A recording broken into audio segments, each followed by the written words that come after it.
பாராட்டுகளில் 195% உங்களை ஏய்ப்பதற்காகவே உங்கள் முன்பு பரப்பப்படுகிறது.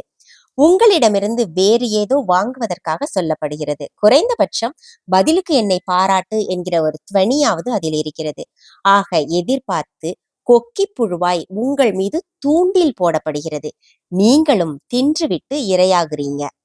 ஆகையால் பாராட்டுகளை எங்கு நிறுத்த வேண்டும்?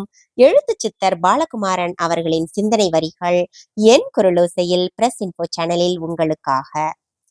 பாராட்டுகளைப் போல் உங்களை சிதிலப்படுத்தும் விஷயம் உலகில் வேறு எதுவுமே இல்லை. பாராட்டுகள் இனிக்க ஆரம்பித்து விட்டால் மறுபடி கேட்க தூண்டும்.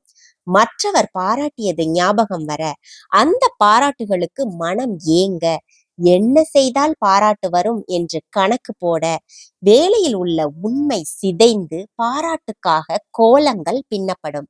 எனவே இயல்பாக இருக்க பாராட்டுக்களை காதோடு நிறுத்திக் கொள்வது நல்லது. புத்தியில் தேக்கி வைத்துக் கொள்ளாதது உத்தமம். முற்றிலும் உண்மை. உங்களோட பாராட்டை எதிர்பார்த்து நான் வீடியோ போட்டிருந்தேன்னா இந்நேரம் 500 வீடியோவை கிராஸ் பண்ணியிருக்க முடியுமா என்ன? மீண்டும் பேசலாம். பிரியங்களுடன் பிரசன்னா.